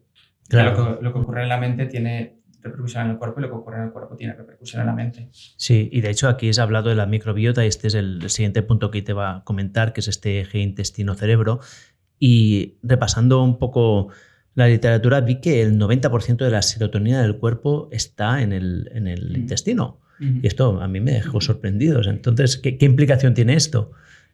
Bueno, la implicación de que la serotonina esté en el intestino o para los psicodélicos, ¿quieres decir? Las dos. Las dos. Pues, como te comentaba, la serotonina es uno de los neurotransmisores evolutivamente más antiguos que hay y tenemos intestino antes que tener cerebro, ¿no? Esta serotonina, se le llama el segundo cerebro por este motivo. Hay muchas terminaciones nerviosas en el intestino, en las vísceras. Además, esa serotonina que entra está modulada, metabolizada y sintetizada por la microbiota. Por la propia microbiota. Sí, la microbiota modula, ¿no? También el paso intestinal, la inflamación que hay en el intestino. Por lo tanto, también ahora está habiendo investigación muy interesante sobre cómo cambios en la microbiota pueden mejorar enfermedades mentales. Sabíamos que mejoraban otro tipo de enfermedades, pero pues han visto que, por ejemplo, hay mejoría en trastornos depresivos con trasplantes de heces, ¿no? O con cambios en la alimentación. A nivel de los psicodélicos, pues tampoco acaba de quedar muy claro. Como te digo, está todo relacionado. Entonces, por ejemplo, si mis niveles de estrés son menores, la activación de mi nervio vago es diferente. Eso va a condicionar de una manera diferente el tono de mis intestinos. Eso va a condicionar de una manera diferente mi microbiota, que eso va a condicionar de una manera diferente el efecto que esto tiene sobre mi cerebro, ¿no? Es un feedback, ¿no? Que puede ser tanto positivo como negativo. Hay algunas teorías que hablan, por ejemplo, de que algunos psicodélicos podrían servir de mensajeros internos entre distintas bacterias, favoreciendo ciertas cepas de bacterias y que podrían ser más beneficiosas frente a otras. Pero estas son teorías que no están demostradas. O sea, que llegarían a cambiar la composición, o sea, de nuestra microbiota. Sí, pero eso, alerta porque esto es especulación teórica de por qué podrían ser beneficiosos para la microbiota, partiendo de lo que sabemos de estudiar la microbiota en otros ámbitos. No ha habido todavía, que yo sepa, ningún estudio en el que se le dé psicodélicos a una persona y luego se mire su microbiota. ¿Vale? Creo que sí que hay alguno en marcha, pero yo no he leído ningún paper sobre el tema. Pero sí que es como una de las teorías que se barajan, ¿no? De por qué podría ser beneficioso. Wow. O sea, estamos viendo que los psicodélicos están afectando a todos los niveles. Es increíble. Sí. Yo creo que es un poco bidireccional, ¿no? O sea, por un lado, los psicodélicos son tan interesantes que todo el mundo está mirando a ver qué hacen en su campo, ¿no? Entonces, el que estudia microbiota está mirando a ver qué hacen los psicodélicos en la microbiota. El que estudia inflamación está mirando a ver qué hacen los psicodélicos en la inflamación. Y por el otro lado, lo que te comento son sustancias que actúan de una manera global en la mente y lo que ocurre en la mente repercute en el cuerpo. Si es que el efecto placebo, por ejemplo, es un efecto potentísimo que ayuda a resolver también enfermedades médicas, ¿no? No es simplemente una sugestión que te puede hacer sentirte un poquito mejor a nivel mental. Es un efecto que está siendo muy estudiado porque es muy, muy potente y ahí no hay ni siquiera una molécula implicada, ¿no? Y tiene efectos en el cuerpo. Claro. A mí sí que lo que me ha quedado es la idea de que estamos afectando uno de los mecanismos más antiguos, ¿no? Que has dicho tú. La serotonina es de los primeros neurotransmisores. Estamos incidiendo en uno de los mecanismos de señalización más antiguos que tenemos y como tal estará en más sitios en nuestro cuerpo. Esto es lo normal, ¿no? Sí. Esto es interesante. No tenía ni idea, ¿eh? Me parece fascinante. ¿Y crees que hay alguna otra acción fisiológica que nos hayamos dejado? Pues mira, hay que diferenciar bien entre psicodélico y acción del receptor 5-HT2A. Porque los psicodélicos, muchos hacen otras cosas. Y ahí entra también un poco un concepto interesante que es el efecto séquito. Que también se habla mucho de él, por ejemplo, también para cuando se habla del uso medicinal de la marihuana y demás. Efecto séquito. El efecto séquito, que hace referencia a que, por ejemplo, en un hongo psilocibes no solo está la psilocibina, que además la psilocibina no solo actúa sobre el receptor 5-HT2A, sino sobre muchos otros receptores. De hecho, actúa incluso sobre las válvulas cardíacas, por eso tomar microdosis de manera continuada con psilocibina, pues no sabemos si podría ser más o menos beneficioso para las válvulas cardíacas, ¿no? Sí, has abierto tu melón aquí. Las células cardíacas. Sobre las válvulas, sí, bueno, es un receptor que sobre el que actúa la psilocibina, específicamente sobre el que no actúan otros psicodélicos que nos hace tener que, en los estudios de seguridad, prestar más atención a lo que está pasando en el corazón, aunque todavía no acaba de quedar muy claro el riesgo que podría tener, pero es un poco para que te hagas una idea de que no solo están actuando sobre un receptor concreto de una serie de neuronas en el cerebro, sino que actúan sobre un conjunto de receptores que afectan a más neurotransmisores y que pueden estar presentes también en otras partes del cuerpo. Pero es que además, por ejemplo, la psilocibina, los hongos tienen otros compuestos que pueden actuar como inhibidores de la monoaminoxidasa, ¿no? Que son antidepresivos muy potentes, que es lo mismo que ocurre con la otra planta que está presente en el ayahuasca junto con el DMT, ¿no? Otras sustancias que igual no sabemos bien cómo funcionan, pero que modulan la forma en la que las sustancias que sí sabemos cómo funcionan pues se metabolizan o se unen, ¿no? Entonces es realmente algo mucho más complejo que simplemente activar este receptor, ¿no? Que ya de por sí es bastante complejo lo que hace. Sí, ya veo. Wow. Muy bien.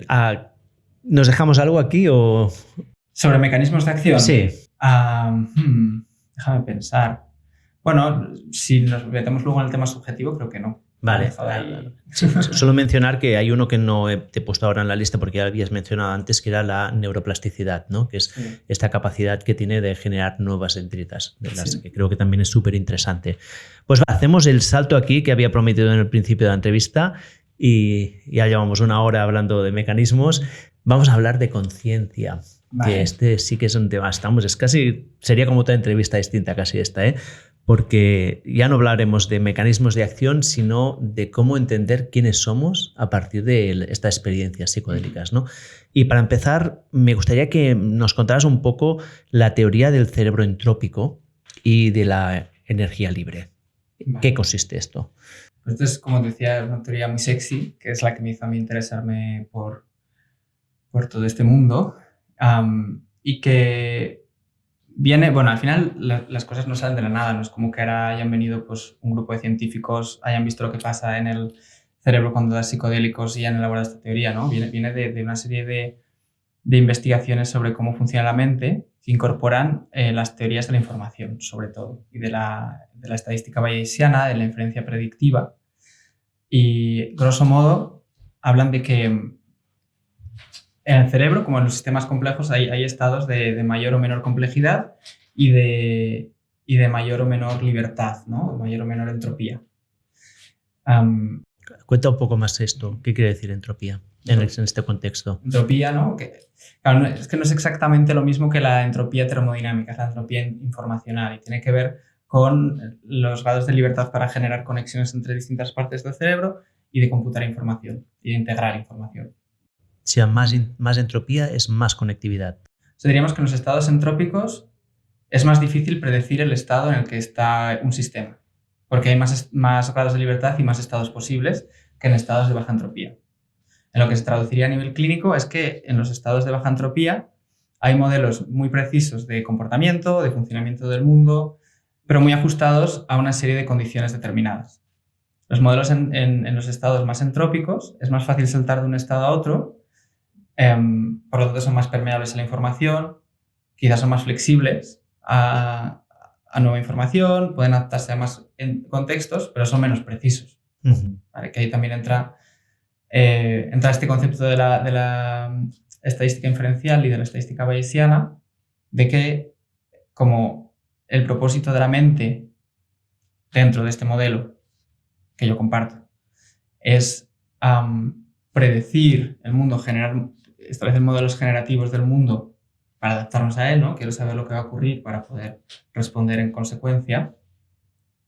Cuando ocurren cosas que no se adecuan a nuestras predicciones, les damos un peso en función de un parámetro que es la sorpresa, ¿no? Que es la probabilidad que mi modelo daba a que eso ocurriera o no. Y en función de ese peso, esos datos los incorporamos y generamos un nuevo modelo que debería ser más preciso y adaptarse mejor a estas nuevas condiciones, ¿vale? Entonces, en algunos casos hay estados de baja entropía en los que estos modelos son tan rígidos que esta inhibición top-down que mencionaba antes filtra mucho toda la información que nos llega, le asigna muy poquito peso y no la incorpora. Entonces, por ejemplo, en estados de depresión, pues está la creencia de que el mundo es un lugar hostil. Y por lo tanto voy a tender a prestar atención de manera eminente a todos los datos que recibo del mundo que refuerzan esa creencia de que el mundo es un lugar hostil y me va a costar mucho deshacerme de ella. Me va a costar mucho prestar atención a elementos del mundo que van en contra de esa teoría e incorporarlos. Escucha, aquí ya me han salido como 50 preguntas, lo has dicho, ¿eh? Yendo por partes, entiendo que para entender bien el concepto, ¿no? Me dices que un estado de baja entropía sería donde el modelo es muy predictivo, ¿no? Por ejemplo, la rata de Skinner, si le das una señal, aprieta un botón, cosas de estas, serían modelos que son muy reproducibles, ¿no? Sí, claro, incluso yo diría más bien que la rata en una jaula en la que se aprieta un botón, le da comida, tiene un modelo que va muy bien. Vale. Pero si tú le pones en otro sitio en el que no hay un botón y quiere comer, ese modelo no le sirve. Exacto. O sea, serían muy predecibles, pero que solo aplican en contextos muy estrechos. Y en cambio, un sistema con mucha entropía serían modelos muy poco predictivos, o sea, que tú no puedes saber de antemano qué sucederá, pero que al mismo tiempo son más flexibles y se acomodan a más situaciones, ¿no? Exacto. Entonces, esto llevándolo un poco a la conducta, yo hay una cosa que además es una conversación que tengo con mi mujer recurrentemente, que es que cuando hablamos de un tema, ella tiende a opinar muy rápido. Yo le digo, no opines tan rápido, porque cuando has opinado te vas a anclar con esa opinión, ¿no? O sea, espera de opinar a que tengas más información y mantén tu mente abierta. ¿Sería un poco el concepto general? A la que opinas estás un poco ya bajando la entropía, o sea, restringiendo, ya estás imponiendo un filtro a lo que vas a analizar posteriormente. Bueno, el tema de las opiniones es un tema que creo que es bastante interesante. Más que eso, yo lo que diría es que en el momento en el que tenemos una opinión, vamos a tender de manera, también por cómo estamos construidos evolutivamente, que es para funcionar en grupo y decidir en grupo, vamos a tender a prestar atención a información que esté de acuerdo con nuestra opinión. Que tendemos a pensar que es al revés, ¿no? Yo opino así porque he hecho una evaluación racional y objetiva de las circunstancias y he llegado a conclusión de que esto es cierto. Pero es más bien al revés. Y tenemos más tendencia como individuos a ver los defectos de los argumentos del otro que del nuestro.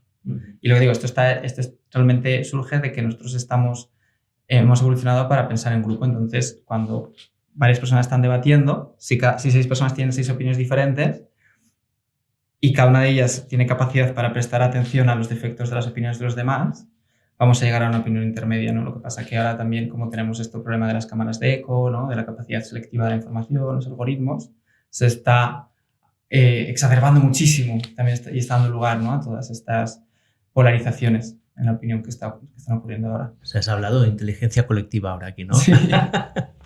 Muy bien. Y otra pregunta que me sale, ¿qué relación tiene con el libre albedrío? Estamos metiéndonos ya en terrenos complejos. Claro, yo no tengo muy claro que el libre albedrío exista, ¿no? Yo tiendo más a pensar en grados de libertad, en la capacidad que tienes de actuar de determinadas maneras frente a una situación en vez de actuar de una manera, digamos, ya prefijada y siempre la misma, ¿no? Entonces, claro, por ejemplo, es muy interesante aplicar este modelo a las adicciones, ¿vale? En las adicciones, luego también habría una forma de explicar dentro de esta inferencia predictiva qué es lo que causa las sensaciones desagradables, el malestar o el sufrimiento, ¿no? Pero imagínate una persona alcohólica, ¿no? Lo que he aprendido es que tengo ansiedad, me encuentro mal, bebo alcohol y ya no tengo ansiedad, ¿vale? Y es un comportamiento, y ahí empieza a perder esta libertad, porque este comportamiento se va reforzando a medida que lo vas haciendo, porque además en neuroplasticidad hay un fenómeno que se llama potenciación a largo plazo, que es que cuanto más se activa una sinapsis, más se refuerza y más fácil es que se active, ¿vale? Long-term potentiation. Entonces, esta persona ha aprendido este mecanismo para lidiar con su malestar, para lidiar con algo que está ocurriendo en el mundo, y si no se hace consciente de él y explora otras formas de lidiar con su malestar, siempre que surja este malestar, va a entrar ahí, ¿no? Y ahí sí que está perdiendo libertad, no está teniendo grados de libertad. Claro, no, la libertad absoluta me parece complejo, ¿no? de conseguir en ningún caso. Esto ya es un debate ontológico, pero sí que creo que tiene sentido hablar de más o menos libertad. Vale, o sea, si lo entiendo bien, lo que estamos diciendo es, ligándolo con lo libre albedrío. Lo he preguntado porque lo que he entendido un poco es que el libre albedrío sería esto, la infinita libertad, pero que nosotros no tenemos siempre la misma libertad en función de lo que hagamos, ¿no? Hay conductas que son prácticamente automáticas en las que realmente no tenemos la libertad porque es que ni somos conscientes de lo que hacemos, ¿no? Y hay todo un gradiente allí, hasta las conductas que son más abiertas, donde no pasa nada si haces una cosa u otra y tienes mucha libertad. Y la adicción sería un caso cuando, lo digo porque esto es interesante de esta perspectiva, ¿no? Porque una persona adicta simplemente no tiene la libertad de no consumir, y es muy difícil salir de ese, tiene menos, ¿no? libertad. Tiene menos libertad, o sea, tiene poca libertad para no consumir. No es como tú los estás cogiendo en cada momento, ¿no? Y fíjate que ahí entra una cuestión así que podemos tocar un poco de reflexión, que es la enorme sinergia que hay entre la terapia con psicodélicos y las prácticas contemplativas, como la meditación.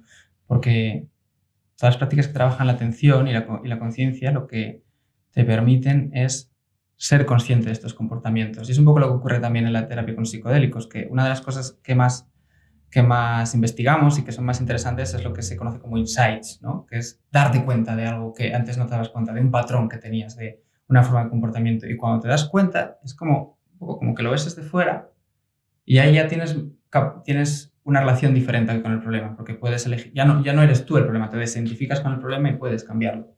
Pero cuando estás insertado dentro de esta conducta de la que quizás ni siquiera te das cuenta, es muy difícil el cambio. Pero yendo un poco más allá, ¿no? Entiendo que aquí hay como dos cosas distintas. Una es tu percepción de este problema y la otra es la libertad que tú tengas de actuar sobre ese problema, aunque tú ya lo tengas percibido, ¿no?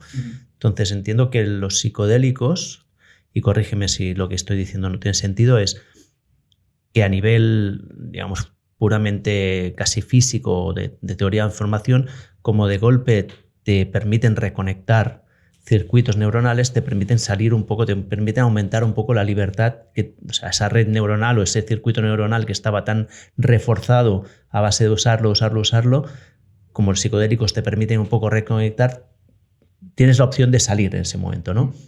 Sí, aquí creo que es muy útil la explicación que se da desde el paradigma de teoría de sistemas complejos, que ya esto ya se hablaba en psicoterapia hace 20 años, no es nuevo, ¿no? Pero sabes que en teoría del caos hay este concepto de los atractores, ¿no? Que son sistemas que más o menos tienden a autoperpetuarse y a mantener un cierto orden, pero cuando les metes la información suficiente, ¿no? La energía suficiente, se desordenan de manera más o menos brusca y se mantienen desordenados hasta que encuentran otro estado de metaestabilidad en el que pueden mantenerse de esta manera, pueden mantenerse en este estado de metaestabilidad, ¿no? Hasta que de nuevo pues entre la energía suficiente que les dirija hacia otro estado, ¿no? La idea de pozos de potencial, ¿no? Exacto. Entonces, una conducta, digamos, o un estado mental podría considerarse un atractor que es más o menos profundo en función pues, de todos los facilitadores que refuerzan esa conducta, de estos mecanismos de potenciación a largo plazo, ¿no? De las veces que lo haya repetido. O sea, ponme un ejemplo que no sea la adicción, un poco más del día a día. Pues no sé, por ejemplo, es que sacar el móvil para mirar, para hacer scrolling, muchas veces yo creo que te das cuenta que estás haciendo scrolling y no te acuerdas ni de cuándo sacar el móvil, ¿no? Son conductas que se repiten de manera inconsciente. Va generando estos pozos, ¿no?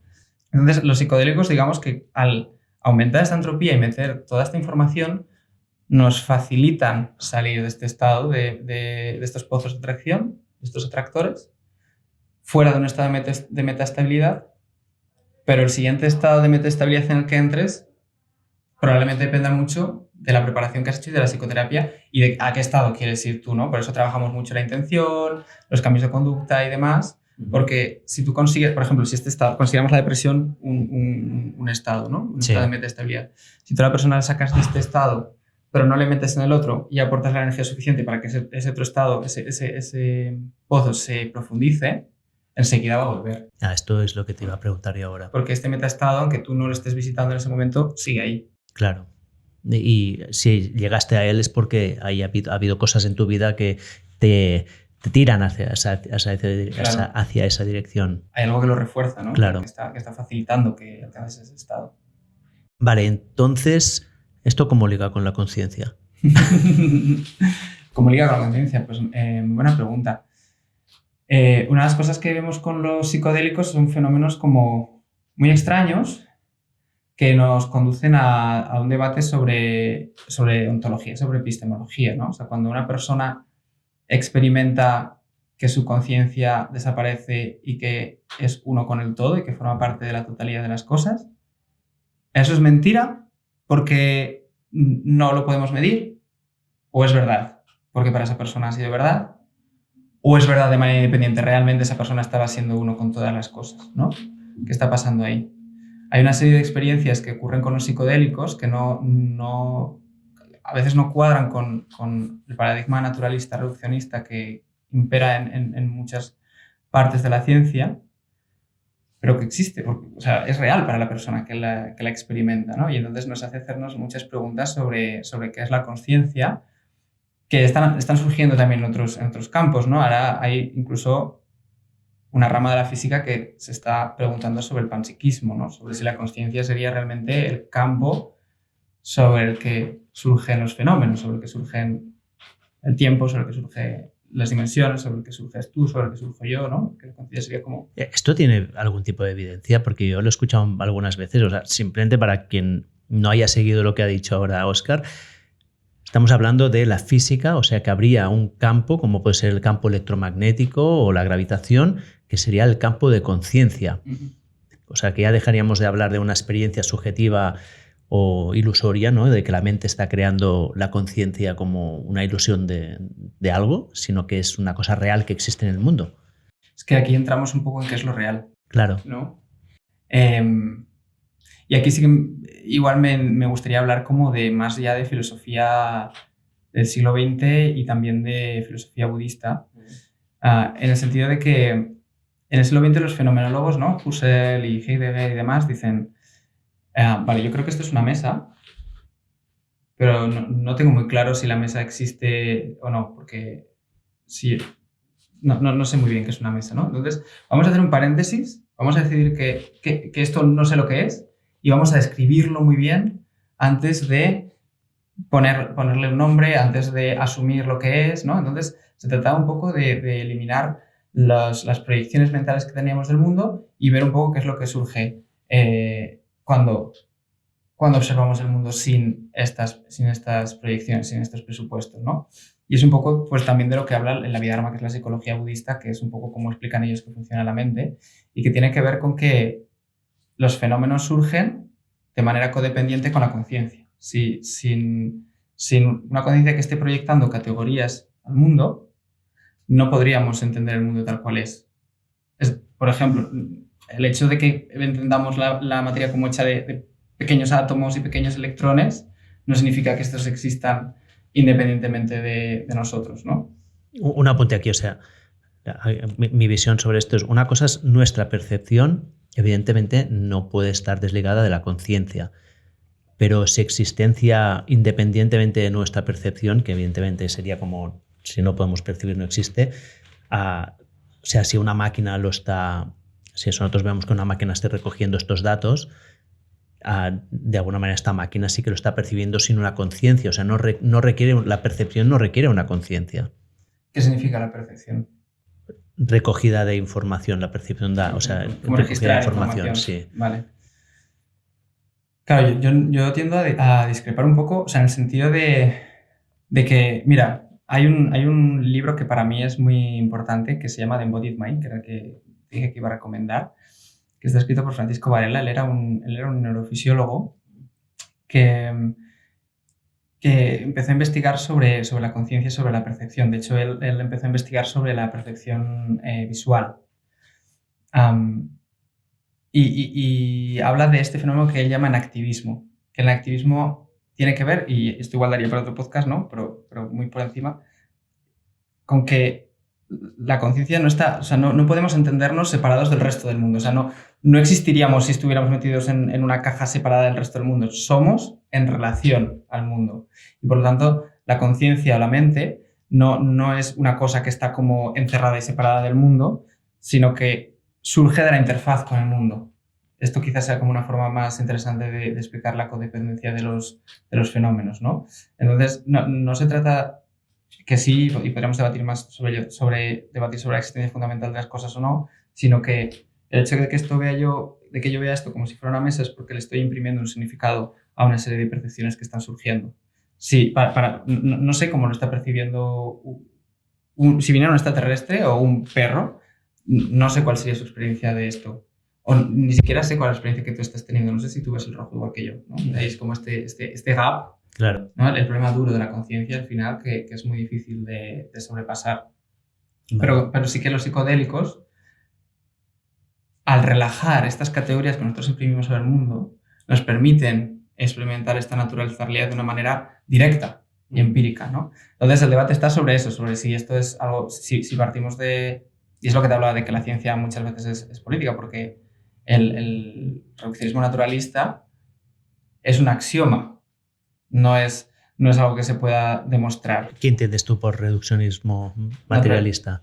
Reduccionismo materialista habla de que todo es materia que existe de manera independiente al observador y que puede ser cuantificable de manera independiente. O sea, que hay una existencia objetiva, real y localista, ¿no? Que también vale, o sea, lo que la física haría, ¿no? Digamos. Bueno, la física ahora está empezando a no tenerlo tan claro, ¿no? Vale. También con este dilema entre el localismo, el realismo, ¿no? Por eso digo que son preguntas que en filosofía de la mente o en otros campos, ¿no? Estaban surgiendo desde hace tiempo y que ahora, no quiero hablar mucho de física porque no soy físico y no quiero liarla, pero sí que sé que son preguntas que están surgiendo, ¿no? No hay respuestas, creo, todavía, desde la ciencia empírica.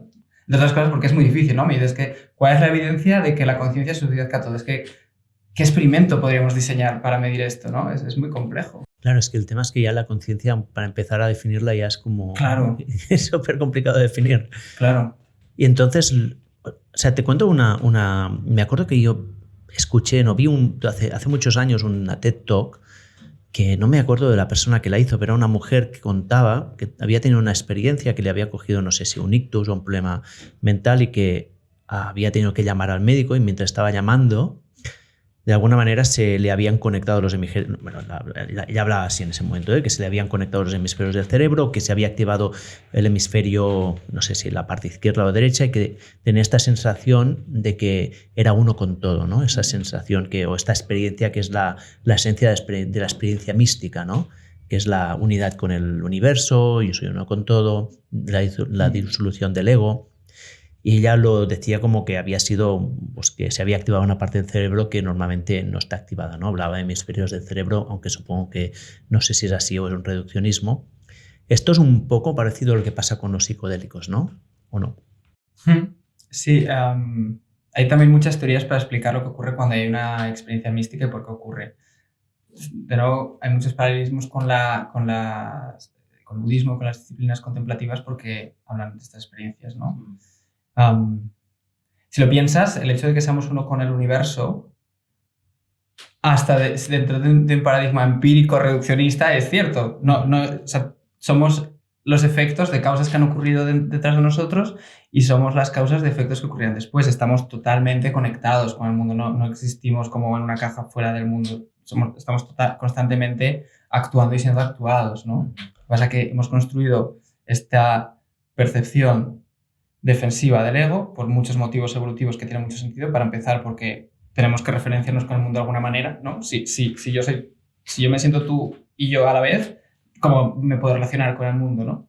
Pero, y entonces hay una serie de mecanismos que surgen para generar esta percepción de identidad y de ego que de alguna manera sentimos que es consciente a lo largo del tiempo, que también es muy fácil de ver que no es así, porque si tú piensas en cómo eras hace 30 años, pues eres una persona totalmente diferente, no hay una continuidad, ni siquiera estaban los mismos átomos en tu cuerpo hace 30 años, ¿no?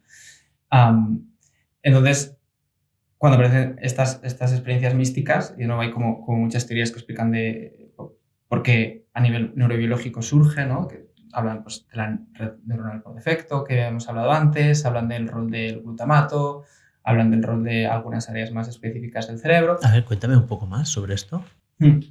Bueno, hay una aplicación muy interesante que habla de la neurotransmisión glutamatérgica. El glutamato también es como otro neurotransmisor que ahora se está investigando mucho porque no lo teníamos tan mirado y podría ayudar pues, a tratar algunos trastornos mentales como la depresión o los síntomas negativos de la esquizofrenia, a actuar sobre estos mecanismos glutamatérgicos. Y cuando hay una exploración generalizada glutamatérgica, digamos que todo el cerebro se activa. Y probablemente el hecho de que esta red neuronal por defecto, que creemos que tiene que ver con esta percepción de self, ¿no? Este constructo de ser algo separado del mundo,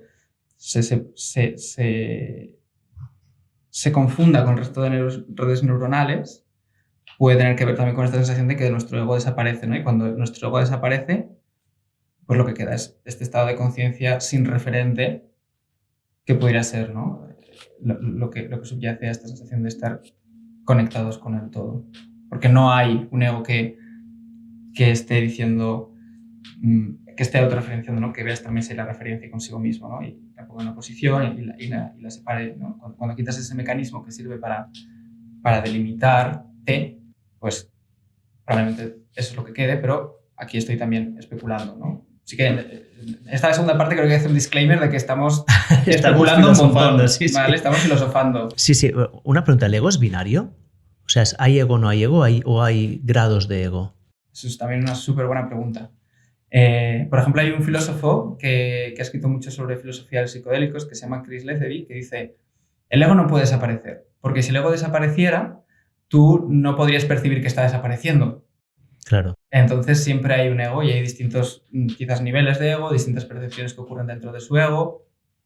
En otras, por ejemplo, también uno de estos problemas, de las cosas que más me interesan en investigación, es que cuando uno toma psicodélicos ocurren cosas para las que no tenemos palabras en nuestra cultura, porque son experiencias que no han aparecido en la cotidianidad, ¿no? Y en la cultura, y que si han aparecido han sido patologizadas y rechazadas, y por lo tanto no las hemos estudiado. Si acaso podemos recoger algunos términos de la psicopatología para describir estados como parecidos a los psicóticos, pero sí que en otras culturas sí que son estados que se han incorporado y que se han observado, ¿no? Entonces, por ejemplo, pues sí que en culturas más orientales, ¿no? Como en el hinduismo o en el budismo, sí que hay como distintos estados de disolución del ego o más bien distintas capas del ego. Entonces vamos como retrocediendo.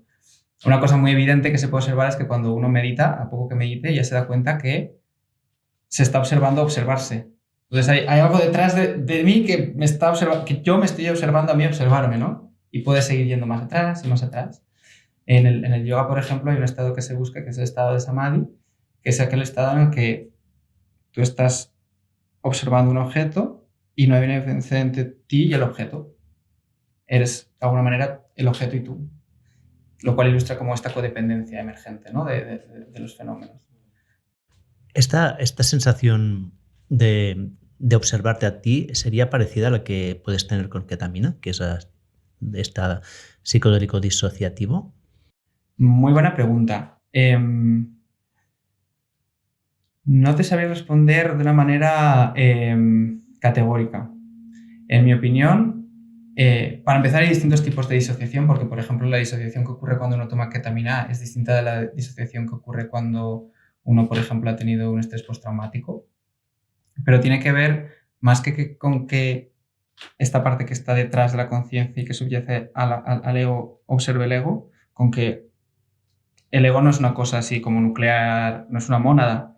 Hay distintas partes que a veces están en conflicto, que a veces están en desacuerdo, que a veces no, que a veces dialogan.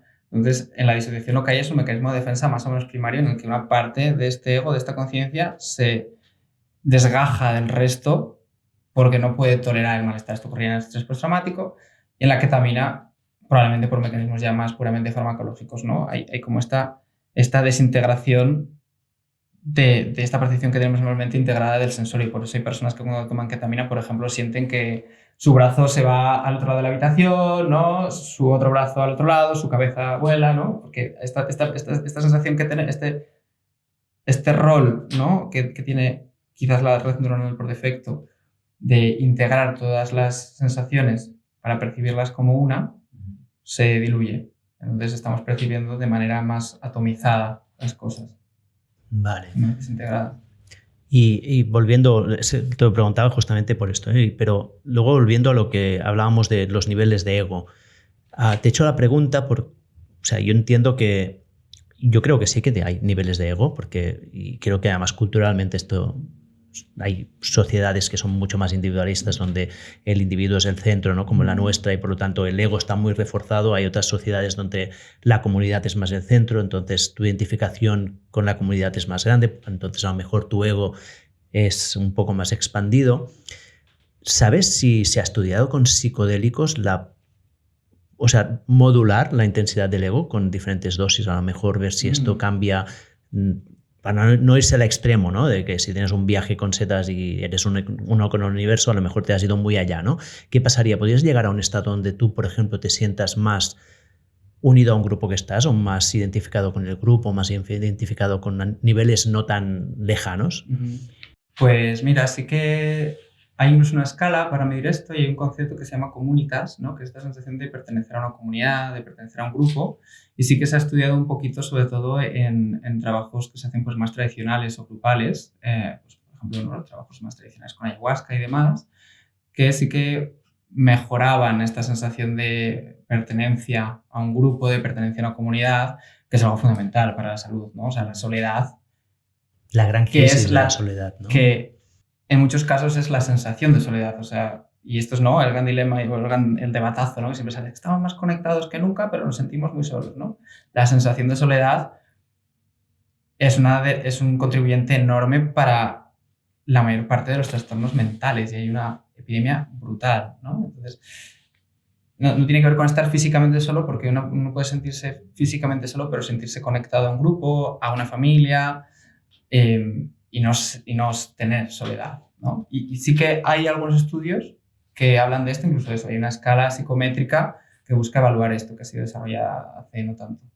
Wow. ¿Y sabes si hay algún resultado? O sea, ¿se ha llegado a alguna conclusión? Claro, hasta donde yo sé son estudios como observacionales, ¿no? Claro, porque otro de los problemas con los psicodélicos y en general con todos los estados alterados de conciencia y con los estados subjetivos es cómo los medimos y cómo los parametrizamos, ¿no? Cómo sé que cuando yo te estoy preguntando algo tú estás entendiendo lo mismo que yo, ¿Cómo sé que lo que yo te pregunto es lo que es importante para esa dimensión en concreto, ¿no? Entonces, el diseño de escalas, que es lo que estoy haciendo yo en investigación, es muy difícil, ¿no? Hay que la traducción entre distintos idiomas, ¿no? Y sí, a priori sí que parece que puede ayudar mucho a mejorar esta sensación de pertenencia de grupo, esta sensación de connectedness, ¿no? De conexión. Parece ser un mediador bastante importante de mejoría clínica y de bienestar.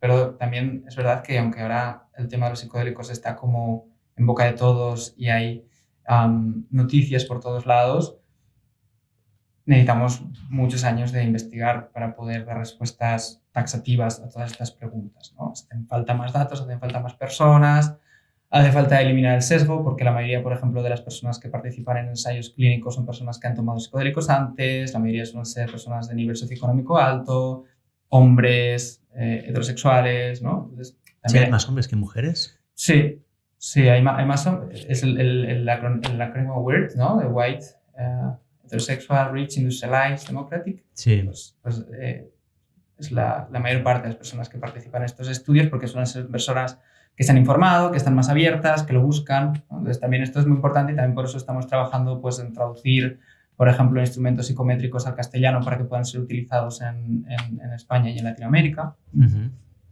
Vale, bueno, ya veis que hemos divergido un poco, ¿eh? En esta parte estamos en una primera parte muy estructurada y aquí hemos saltado un poco más a la filosofía. A ver, yo tenía apuntado aquí, porque nos hemos ido despistando del tema de conciencia sobre la energía libre, ¿no? La teoría de la energía libre. ¿Nos la puedes contar un poco? Sí, bueno, tiene que ver, hemos hablado un poco de ella, ¿no? Un poco así por encima. Tiene que ver con esta teoría del cerebro entrópico, ¿no? De que, vale, va ligado, las dos ideas van ligadas. Sí, tiene que ver con esta necesidad que tiene la mente de minimizar la incertidumbre.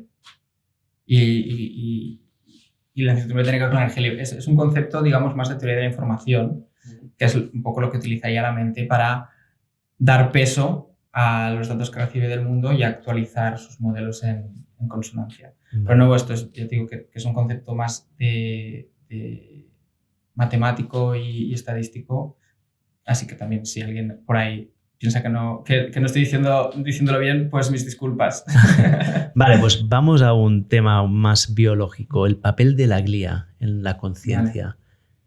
Este es un tema muy interesante también y también muy preliminar, ¿no? Pero la glía son como las células que dan soporte a las neuronas y hasta ahora se pensaba que solo hacían eso, solo daban soporte y solo soporte nutricional, inmunológico a las neuronas, ¿no? Son una serie de células que están como rodeando las neuronas entre ellas y que dan soporte. Pero ahora estamos descubriendo un montón de neurotransmisores que se expresan en los trocitos y en otras células de la microglía. Hace poquito salió una publicación nueva que catalogaba una nueva célula que no se conocía, un nuevo tipo de célula glial. Estamos descubriendo nuevos neurotransmisores que se difunden no a través de neuroreceptores, sino de manera local, digamos, ¿no? Como, por ejemplo, los neuropéptidos, ¿no? El Ozempic, el famoso Ozempic, no sé si te suena. El Ozempic es esta inyección que ahora está muy de moda porque es una inyección que sacaron para la diabetes, pero también adelgaza. Entonces ahora hay un montón de gente que está gastándose mucho dinero en comprarse esta inyección porque adelgaza y te permite adelgazar sin dejar de comer. ¿Ah, sí? Y de hecho en Estados Unidos creo que hay un desabastecimiento para la gente que no necesita, que son los diabéticos. Pero bueno, lo interesante es que es una inyección que sacaron porque actúa sobre un neuropéptido que regula el hambre y que te permite adelgazar, pero han visto que la gente que lo toma también empieza a mejorar de sus adicciones. Porque era un neuropéptido que inicialmente se pensaba que actuaba a nivel local digestivo, pero que también actúa a nivel neuronal, ¿no? Y como estos, pues están muchas hormonas, muchas moléculas que se pensaba que actuaban de manera más alejada, ¿no? del cerebro, también actúan en el cerebro. Todo converge realmente en la investigación actual sobre la mente y sobre el cuerpo a que es un sistema homeostático conjunto en el que hay una regulación retroalimentada constantemente, ¿no? Entonces, la glía ahora se está investigando mucho porque parece que esta labor de soporte podría ser mucho más compleja y podría tener que ver y podría tener un rol en la sincronización neuronal a larga distancia.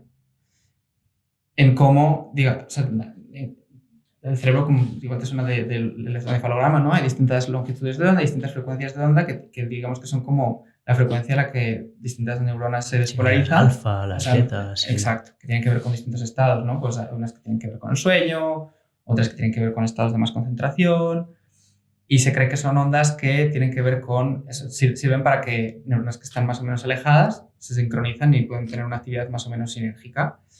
Y una de las teorías, porque ahora hasta ahora hemos hablado de qué es la consciencia, pero no hemos hablado de cómo creemos que emerge, ¿no? del cerebro, que esto es también un temazo.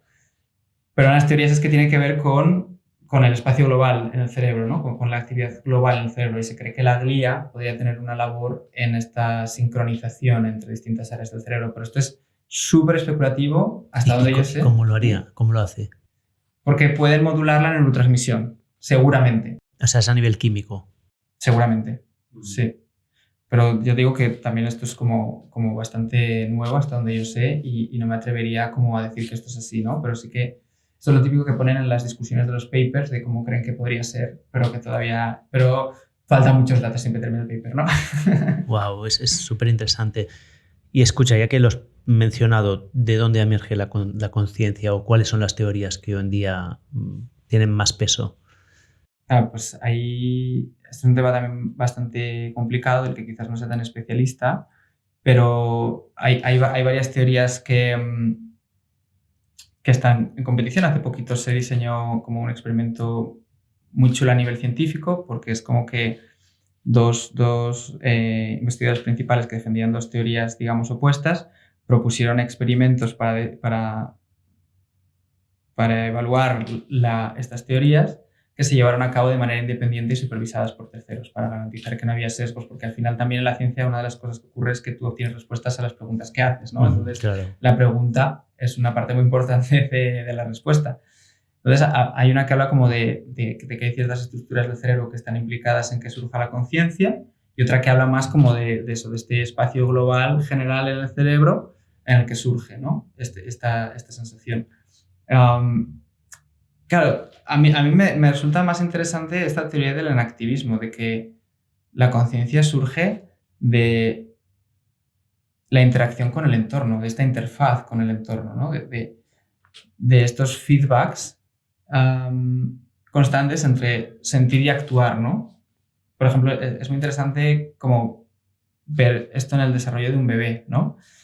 Carl Friston, que es uno de los desarrolladores de la teoría del cerebro entrópico y de energía libre, que es estadístico también, y habla de este fenómeno de bubbling, ¿no? Que es cuando un bebé es pequeñito, pues empieza a tocarlo todo y a tirar cosas y a moverse. Entonces, pues tira un vaso y el vaso se cae, y entonces se da cuenta de que él ha tirado el vaso, mientras que si lo tiras tú, has sido tú. Entonces ya empieza a decir, esto soy yo y esto eres tú.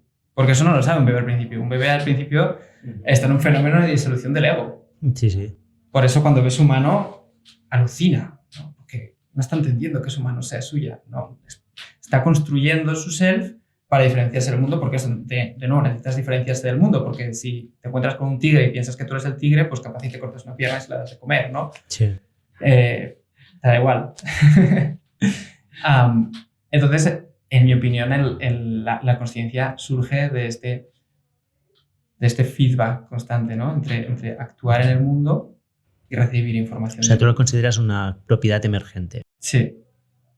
Independiente del sistema, digamos, que cualquier sistema al que llega a una complejidad suficiente emergerá una consciencia. Sí, creo que la consciencia tiene grados. No sé si, no te voy a afirmar que la consciencia es el campo que subyace a la realidad, pero sí que creo que hay grados de consciencia y no creo que sea algo característico, por ejemplo, del ser humano de manera dicotómica.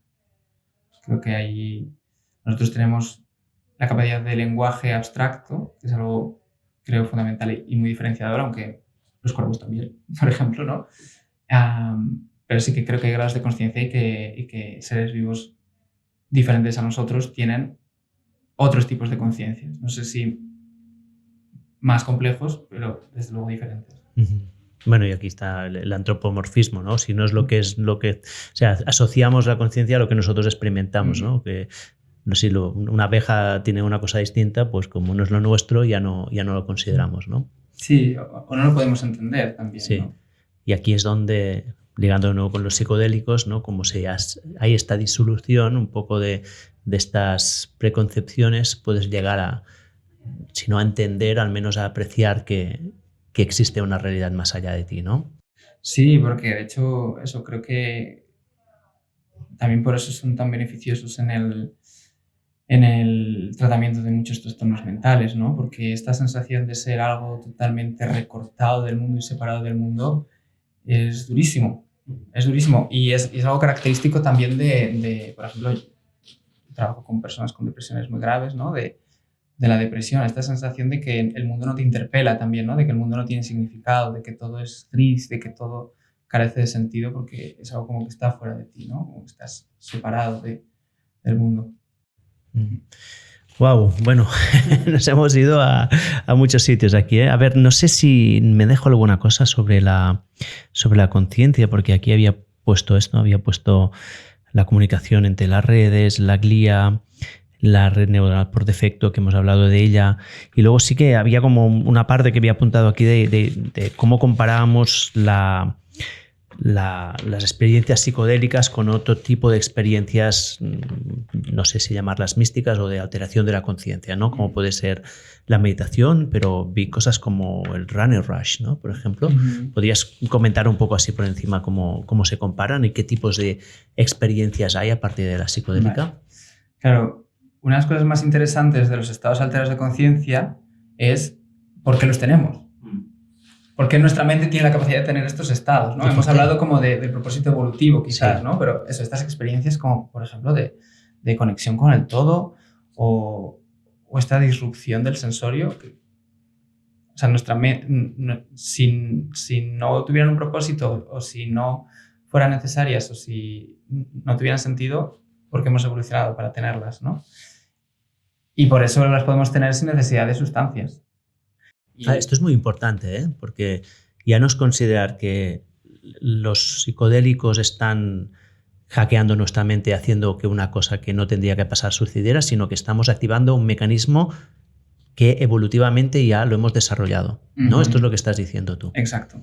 Que esto lo considero bastante importante porque es un cambio de paradigma. Y no solo eso, sino también hablando aquí como de distintos tipos de conciencia, sabes que hay muchos animales que consumen drogas, consumen sustancias psicoactivas, ¿no? O sea, no es algo característico únicamente de la mente humana buscar estos estados alterados de conciencia. Y respecto a nuestros estados alterados de conciencia, estos estados han sido buscados y utilizados desde hace miles de años por muchísimas culturas con distintas finalidades, ¿no? Una de las tradiciones que más lo incorpora pues, es el chamanismo, que es como una de las tradiciones espirituales más antiguas, ¿no? Que viene de Siberia, pero que ha tenido ramas. No se sabe muy bien si viajó o si se desarrollan de manera paralela pues, en casi cualquier parte del mundo. Desarrollaron técnicas para alcanzar estados alterados de conciencia pues, con plantas psicoactivas, pero también utilizaban el tambor chamánico, con técnicas de canto, con técnicas de baile, formas de entrar en trance. En la meditación a veces se alcanzan, sobre todo cuando se utilizan ciertos tipos de meditación no dual, estados de disolución del ego que son muy difíciles de distinguir del que se podría tener a veces tomando un psicodélico. Hay algunas disciplinas tántricas que han explorado el sexo como forma de alcanzar estos estados de conexión con el todo. El runner high es un caso, ¿no? de quizás un poquito más prosaico, ¿no? de esta sensación de no estoy en mi estado normal de conciencia después de correr. Pero también está documentado, por ejemplo, que la deprivación sensorial, la deprivación social y la deprivación nutricional pueden causar estos estados, y por eso muchas personas pues iban, sobre todo que querían una conexión espiritual más intensa, pues quizás lo que hacían era irse a medio de la montaña, ¿no? El ermitaño, ¿no? El ermitaño. Y si tú lees las experiencias que escribe, por ejemplo, Santa Teresa, son experiencias místicas muy psicodélicas. Esta conexión con Dios que tienen los místicos son muy similares, o las que cuentan los sufíes, ¿no? Son experiencias que han estado presentes mucho tiempo y que no necesariamente están asociadas al consumo de sustancias. ¿Y evolutivamente cómo se explica que tengamos esta capacidad? Bueno, es una gran pregunta.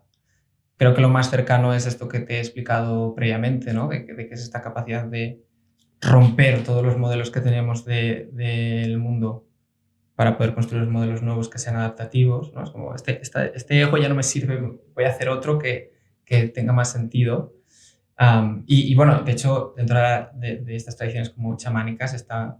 Bueno, y en realidad en todas, si tú lees a Joseph Campbell, ¿no? El fenómeno viaje del héroe, este concepto de renacimiento, ¿no? De descender a los infiernos para renacer y retornar al mismo lugar cambiado, es algo que está omnipresente, ¿no? En todas las culturas, y creo que podría ser una explicación que tiene sentido. ¿Por qué experimentamos el fenómeno de disolución del ego? Pues quizás porque lo que hay detrás de la conciencia es este estado, es como nos sentimos cuando no hay ego, ¿no? Más que porque tenga sentido experimentar eso. Pero no puedo de nuevo responderte, y me siento muy cómodo como científico diciendo no lo sé todavía. Wow, súper interesante, ¿eh? Esto aquí me pasaría horas y horas hablando de esto, porque aunque es filosofía, al final estamos yendo a la esencia de quiénes somos, ¿no? Que muchas veces tú lo has dicho, ¿no? Y yo que vengo del mundo de la ciencia también, ¿no? Que estamos en este mundo tan materialista, tan cartesiano, ¿no? Donde todo tiene que ser empírico, nos hemos olvidado de esta dimensión espiritual que al final la vivimos todos los días, cada día cuando nos levantamos y mientras dormimos estamos experimentando una dimensión espiritual y la tenemos casi olvidada, ¿no? Así que los psicodélicos o cualquiera otra de estas técnicas puede ser una manera de reconectar, ¿no? Sí, bueno, hablas de los sueños son un estado alterado de conciencia potentísimo, ¿no? Y el trabajo con, por ejemplo, sueños lúcidos, no hace falta tomar ningún tipo de sustancia para poder tener experiencias que sean muy potentes y muy relevantes. Sí. Hoy justamente he tenido bastantes sueños, así que lo puedo confirmar, que son absolutamente psicodélicas. Pues, Óscar, ¿crees que tendría que haberte preguntado algo que no he hecho? Pues creo que me has preguntado muchas cosas.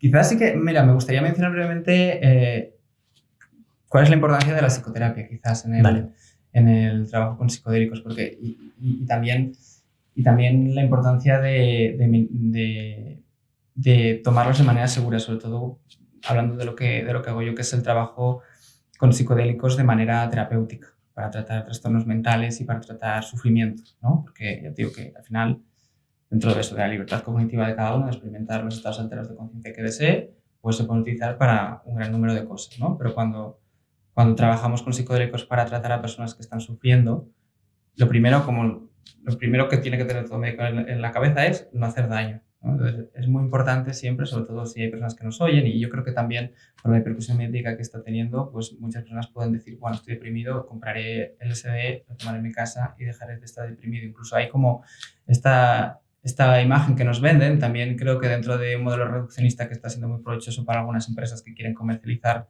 tratamientos con psicodélicos en psicoterapia, de que te reseta el cerebro, aumenta tu neuroplasticidad y ya está, te has curado. Es como un fármaco, ¿no? Pero en realidad es todo lo contrario. Son tratamientos que requieren de una implicación muy activa por parte de quien los toma y de una decisión voluntaria y consciente de trabajar para sanar. Porque lo que hacen los psicodélicos hay como este concepto con el que yo no acabo de estar de acuerdo, pero que creo que es una buena metáfora de inteligencia interior, ¿no? De sanación, Inner Healer Intelligence, de que los psicodélicos activan un poco la capacidad innata de la mente para curarse. No sé si es así o no, pero lo que sí que es importante es tener en cuenta que los psicodélicos no son... Por eso digo que, por ejemplo, hay esta diferencia con el cannabis, ¿no? No son sustancias intrínsecamente hedónicas. Un viaje con un psicodélico puede ser muy, muy difícil. Y súper sanador a la vez. También puede ser muy fácil y súper sanador a la vez, ¿no? Pero no necesariamente una cosa está ligada a la otra. Los psicodélicos lo que causan son experiencias muy intensas y por ser tan intensas pueden traer mucho aprendizaje, ¿no? Pero es muy importante como el trabajo terapéutico que se hace alrededor. Y por eso nosotros pues sí que pues desde la Sociedad Española de Medicina Psicodélica también, que es desde donde más hacemos divulgación y trabajo, defendemos mucho la importancia de incluir psicoterapia que permita, para empezar, que lo que se hace de manera segura y minimizando los riesgos, porque no son sustancias exentas de riesgos, aunque, por ejemplo, a nivel médico son muy seguras, pues, como te comentaba, pueden causar incluso experiencias traumáticas, ¿no? Y en personas predispuestas, pues, pueden aparecer psicosis también. Sobre todo para que se pueda utilizar esta experiencia, porque a veces ocurren experiencias muy intensas, pero que si no nos hemos preparado para ellas, no sabemos utilizarlas, se van quedando un poco como encapsuladas, un poco como un sueño, y queda como esa sensación de tuve este viaje que estuvo bien, pero ¿cómo se traduce eso en los cambios que quería hacer en el mundo? ¿Cómo se traduce eso en que estaba deprimido y quería utilizar esta experiencia para conectar más con mis seres queridos? Pero no lo he conectado, no conecto estas dos cosas, ¿no? Entonces, es muy importante la psicoterapia, y dentro de esta psicoterapia trabajamos mucho con este paradigma de afrontar y aceptar lo que ocurre, de abrirse a lo que ocurre, ¿no? En vez de evitar. Como este cambio es una de las cosas como más potentes en los psicodélicos, este cambio que permite como afrontar cosas que antes evitábamos, ¿no? ¿Y por qué te lo permite? Pues uno de los motivos por los que te lo permite es porque a veces no te queda más opción, ¿no? Cuando estás en un viaje psicodélico, por ejemplo, y imagínate, tienes mucho miedo a las arañas y empiezas a pensar en arañas y entonces empiezan a aparecer arañas, no puedes quitarlas, ¿no? Porque están apareciendo en tu mente. Entonces, la única forma que tienes de atravesar esa experiencia, puedes tener mucho miedo, sufrir mucho miedo, esconderte, huir o abrirte. Abrirte con la ayuda del terapeuta, abrirte sostenido por el terapeuta y transitar esa experiencia. Y una de las cosas ganadoras es que muchas personas nunca han sido cuidadas adecuadamente o incluso han sido mal cuidadas y han sufrido por eso y han sufrido experiencias traumáticas por eso, nunca han sabido pedir ayuda.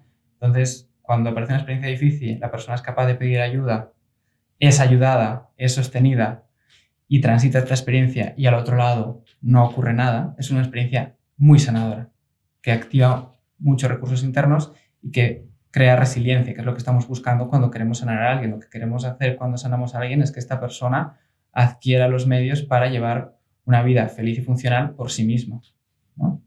Un poco lo que trabajamos.